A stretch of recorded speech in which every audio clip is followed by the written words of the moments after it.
Will have और would have, खाली will और वुड का ही डिफरेंस है। तो बोलते समय कैसे पता लगे कि विल हैव कब बोले और वुड हैव कब बोले। Hello friends, welcome to English voice classes. आप सभी का इंग्लिश वॉइस क्लासेस के इस एक और डाउट को बिल्कुल क्लियर करने के वीडियो में बहुत बहुत स्वागत है। देखिए, आज का जो वीडियो है ये विल हैव और वुड हैव जो बिल्कुल सिमिलर से साउंड करते हैं, इनमें क्या डिफरेंस है और इसको इंग्लिश बोलते समय और लिखते समय कैसे कहां यूज करें उसके बारे में है।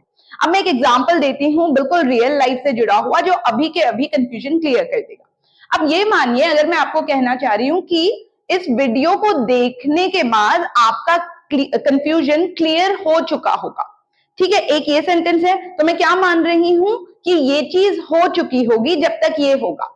तो उस सिचुएशन के लिए हम विल हैव बोलेंगे जब मैं मान रही हूं कि कोई चीज हो चुकी होगी। दूसरी तरफ अगर मैं आपको कहना चाहूं कि अगर आप वीडियो देख लेते तो आपका कंफ्यूजन क्लियर हो जाता।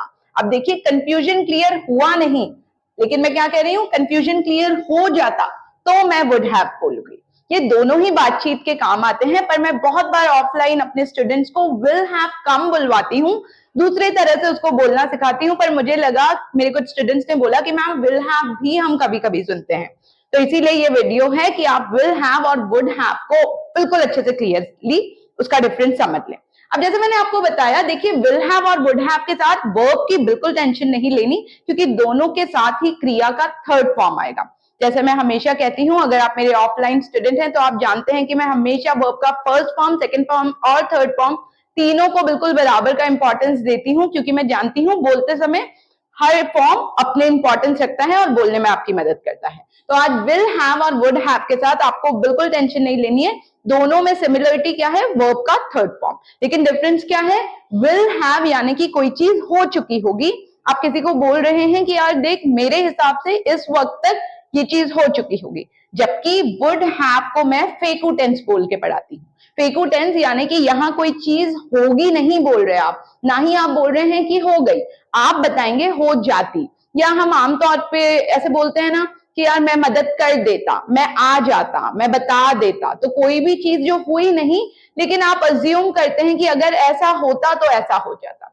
जल्दी से विल हैव को कुछ एग्जांपल्स के साथ सीखते हैं, ताकि फिर हम वुड हैव की तरफ बढ़े और दोनों में डिफरेंस बिल्कुल क्लियर हो जाए। देखिए, एग्जांपल्स देखेंगे तो क्लियर हो जाएगा। फ्रेमिंग मैंने बता दी है, विल हैव के साथ दोनों में वर्ब का थर्ड फॉर्म। तो आई होप इसको लेके कोई कंफ्यूजन नहीं होगा। अब देखिए, पहला सेंटेंस है, आई will have finished cooking by the time you arrive. अब इस टेंस में हम बाय द टाइम वगैरह जैसे वर्ड बोलेंगे, क्योंकि मैंने आपको बता दिया है कि इस टाइम तक ये चीज हो चुकी होगी, तो इस टाइम तक हम बहुत बात बोलते हैं। अब आप क्या कर चुके होंगे, आप बोल रहे हैं आई विल हैव तो बोलना ही है, वर्ब का थर्ड फॉर्म यानी कि फिनिश का थर्ड फॉर्म फिनिश, कुकिंग खाना बनाना, by the time you arrive आप किसी को बोल रहे हैं देखो जब तक तुम आओगे मेरा खाना बन चुका होगा। अब ये रियल लाइफ में हम बोलते हैं, आप कह रहे हैं यार टेंशन ही मत लो, जब तक तुम आओगे मेरा खाना बन चुका होगा। मैंने बताया विल हैव यानी कि आपके हिसाब से कोई चीज हो चुकी होगी। या दे विल हैव लेफ्ट, देखिए लीव का थर्ड फॉर्म लेफ्ट होता है। लेफ्ट क्या होता है, कहीं से निकलना है ना, कहीं से चले जाना। तो they will have left for Delhi, कहां के लिए निकल चुके होंगे वो लोग, दिल्ली के लिए। तो दे विल हैव लीव का third form left for Delhi यानी कि दिल्ली के लिए बाय टुमारो। अब फिर हमने बाय क्यों यूज किया, यहाँ है कल तक, यार कल तक। अब आप टुमारो के आगे मॉर्निंग लिख सकते हैं या बोल सकते हैं, देखो कल सुबह तक तो वो लोग दिल्ली निकल चुके होंगे, तो हम रात को ही मिलाते हैं उनसे। तो they will have left for Delhi by tomorrow. एक और एग्जांपल देखते हैं, द ट्रेन, अब ट्रेन क्या करेगी, the train will have reached, train पहुंच चुकी होगी दी स्टेशन बिफोर 10 PM। आप कह रहे हैं भाई जल्दी जल्दी पैकिंग वैकिंग कर लो, अगर तुम 10:30 पहुंचने का सोच रहे हो तो 10 बजे तक तो ट्रेन पहुंच चुकी होगी, उसके बाद पहुंच के क्या करोगे। तो देखिए, आपके हिसाब से ये चीज हो चुकी होगी। आप प्रेजेंट में रह के जब किसी को बोलते हैं देखो ये टाइम तक तो ये चीज हो जाएगी या हो चुकी होगी, तो हम यूज करते हैं विल हैव। तो यहां मैं फिर बोलती हूँ, the train will have reached the station by 10 PM। तो 10 बजे तक तो ट्रेन स्टेशन पहुंच चुकी होगी। एक और देखिए, he will have got married bye next year, next साल तक तो उसकी शादी हो जाएगी या हो चुकी होगी। कोई बोल रहा है कि यार अगले साल गोवा में ट्रिप पे जाएंगे दोस्त लोग मिलके, उसके साथ आपका कोई फ्रेंड है जो बाहर से आया है, आप कह रहे हैं अगले साल प्लान करेंगे, तो वो लोग बैठ के कह रहे हैं कि यार अगले साल तक तो शादी हो चुकी होगी उसकी, कहाँ से प्लान बनाएंगे, फिर तो फैमिली के साथ जाएंगे।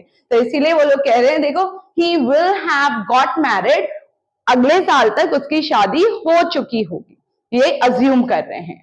एक और एग्जाम्पल देखिए, यू विल हैव सेव्ड, आप देख रहे हैं हर जगह क्रिया का कौन सा फॉर्म यूज हो रहा है, थर्ड फॉर्म। तो वो बोल रहे हैं you will have saved enough money by then. कोई बोल रहा है यार मेरे पास तो पैसे ही नहीं है, तुम लोग तो 2-3 महीने बाद का ही ट्रिप बना रहे हो गोवा का, मैं नहीं जा पाऊंगा, बिल्कुल पैसे नहीं है।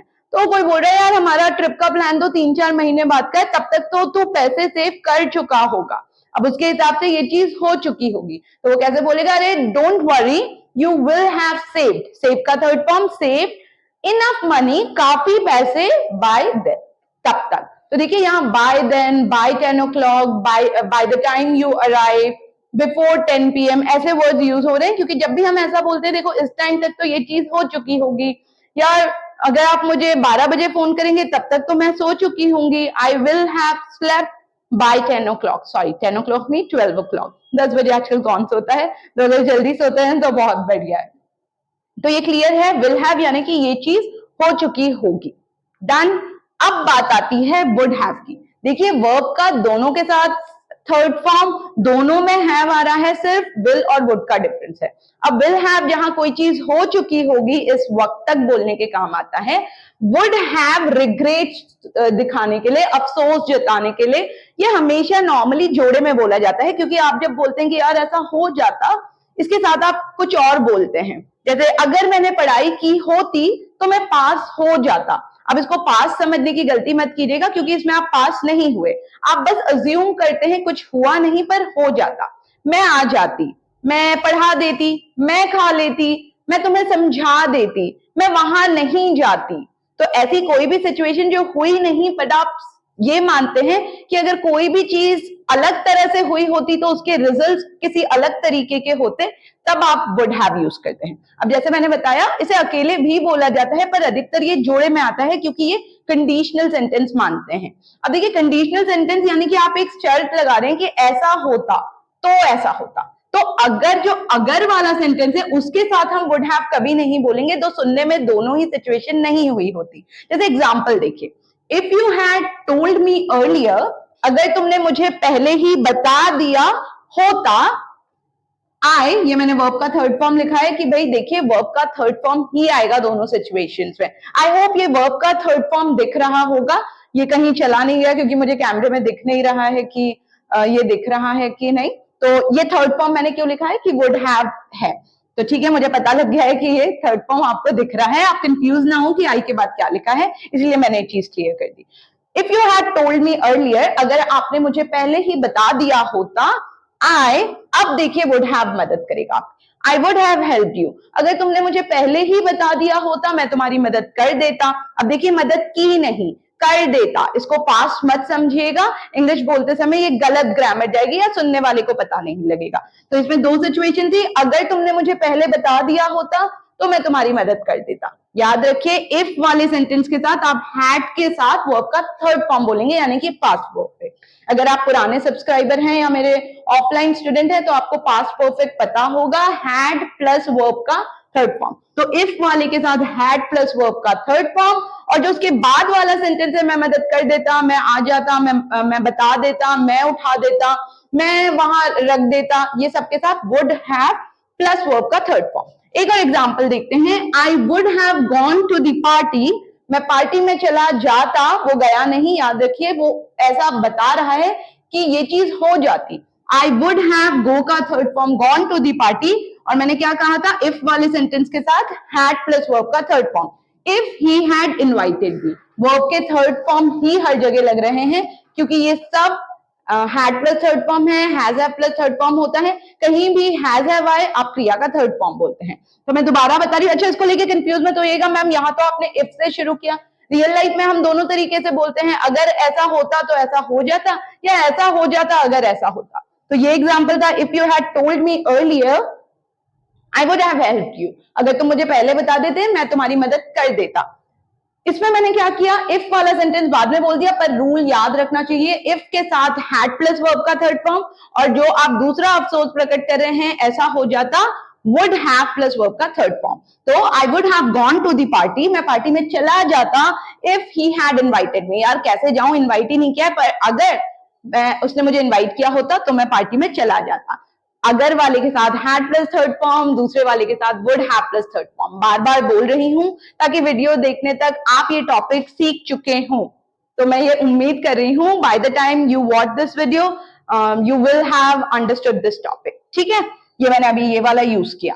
अब देखिए बहुत बार हम अकेले भी ये बोल देते हैं, जैसे इन सेंटेंसेस में हमने क्या बोला था, आई विल हैव फिनिश कुकिंग। तो मान लीजिए आप बोल रहे हैं he would have finish cooking. अब फर्क क्या हुआ, यहां था आई विल हैव फिनिश कुकिंग यानी कि मैं कुकिंग कर चुकी होंगी, जबकि he would have finished cooking, would have आते ही मतलब हो जाएगा यार वो कुकिंग कर लेता, तूने क्यों रोका, वो अच्छा कुक है, वो खाना बना लेता। या यहां था the train will have reach the station, train पहुंच चुकी होगी इतने बजे तक, जबकि दे would have left for Delhi, sorry they would have left for Delhi यानी कि वो दिल्ली के लिए निकल जाते, अगर तुम नहीं टोकते दे would have left for Delhi. जबकि यहां था they will have left for Delhi यानी कि यार दिल्ली के लिए निकल चुके होंगे सुबह तक। तो यहाँ निकल चुके होंगे सुबह तक, तो वो निकल चुके होंगे, और यहाँ हम अफसोस प्रकट कर रहे हैं तुमने क्यों मना किया, otherwise they would have left for Delhi. Will have would have दोनों के साथ थर्ड फॉर्म।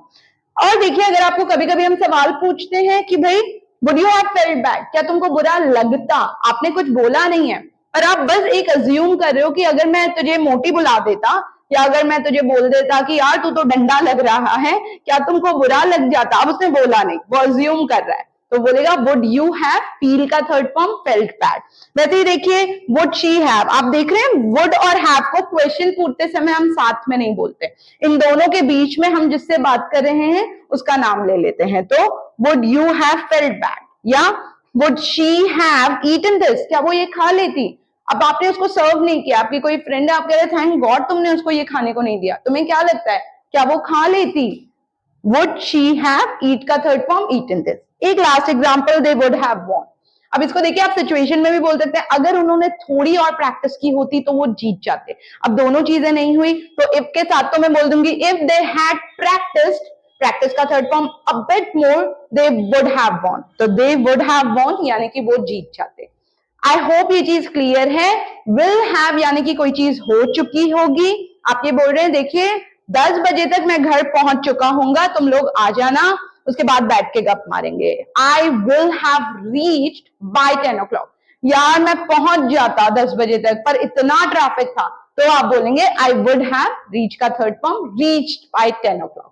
तो ये था विल हैव और वुड हैव का डिफरेंस बातचीत और रिटन में। आई होप अब आपको बिल्कुल कंफ्यूजन नहीं होगा, इसीलिए मैंने शुरू में एग्जांपल दिया था। वीडियो के एंड तक आप ये टॉपिक सीख चुके होंगे विल हैव। अगर वीडियो पूरी नहीं देखी तो मैं बोलूंगी अगर पूरी वीडियो देखते तो ये टॉपिक समझ जाते, you would have understood this topic. तो बिल्कुल कंफ्यूजन का दी एंड हो गया होगा, फिर भी कोई कंफ्यूजन हो तो प्लीज कमेंट में मुझसे पूछेगा, I will be more than happy to help you. और हमेशा की तरह thank you thank you thank you so much, हमेशा इतना सपोर्ट और इतना प्यार करने के लिए। कभी कभी मैं कमेंट्स का रिप्लाई थोड़ा लेट देती हूँ, उसके लिए मैं पहले ही माफी मांग रही हूँ। कोशिश करूंगी जैसे ही आपके कमेंट्स आए मैं रिप्लाई दे दूं। तो ये था आज का वीडियो, ऐसे ही एक और नए वीडियो के साथ मिलते हैं अगले हफ्ते, तब तक के लिए बाय बाय।